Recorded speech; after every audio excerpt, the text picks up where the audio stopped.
उधर न्यूयॉर्क की अदालत में पेश हुए निकोलस मादुरो ने खुद को बेगुनाह बताया। सोमवार को उन्होंने जज के सामने दावा भी किया कि वे अब भी वेनेजुएला के राष्ट्रपति हैं।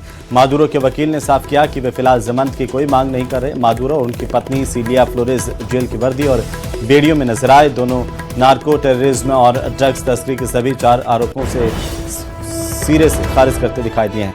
कोर्ट रूम में मादुरो काफी आक्रामक दिखे। कहा कि मुझे काराकस में मेरे घर से अगवा किया गया। जज ने कहा कि मामले की अगली सुनवाई 7 मार्च को होगी। सुनवाई के बाद दोनों को दोबारा कड़ी सुरक्षा में जेल भेज दिया गया। अमेरिकी सेना ने 3 जनवरी को ऑपरेशन एब्सोल्यूट रिजॉल्व के तहत उन्हें काराकस से पकड़ा था।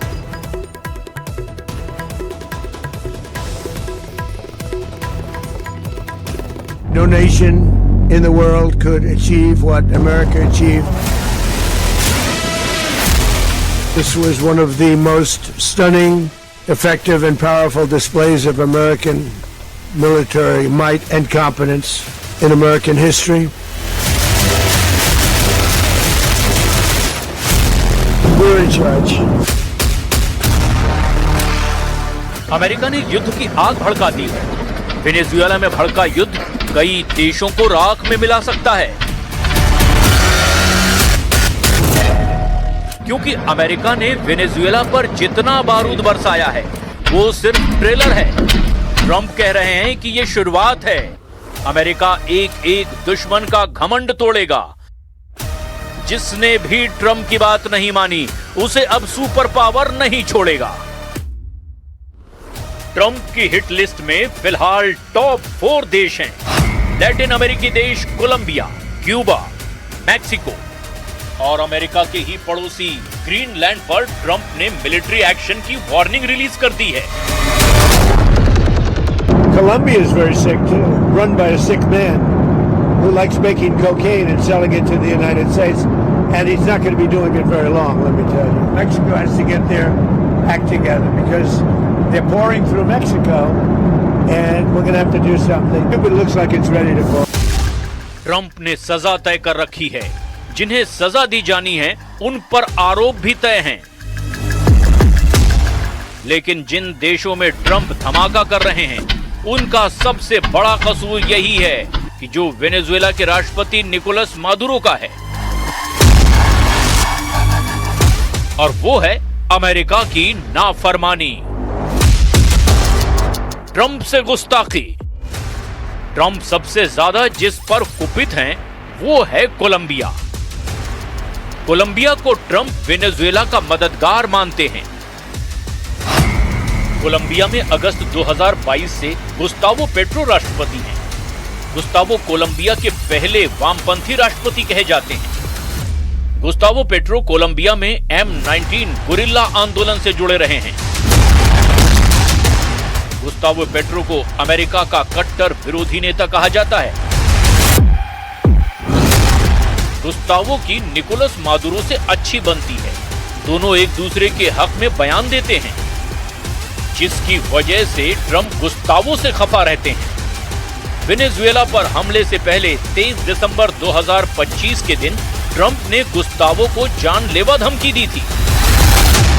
President Gustavo Petro criticized the United States by saying, well, the Southwest is stolen land and that it should be returned to Latin America.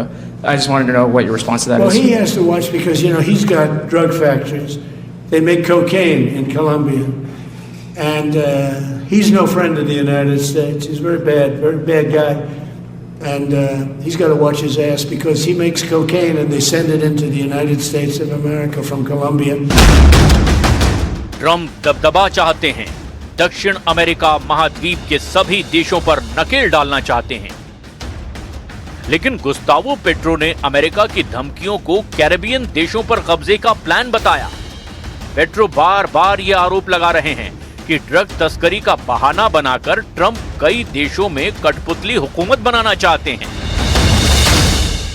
Dicho, hermano, usted se está juntando con los narcotraficantes. Hasta los indulta. Y en cambio está atacando a quien pudiera ayudarlo si es que de verdad su objetivo fuera vencer el narcotráfico.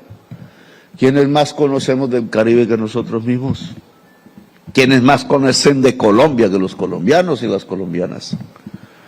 quienes mejor incautan sin matar a nadie centenares de toneladas de cocaína que Colombia.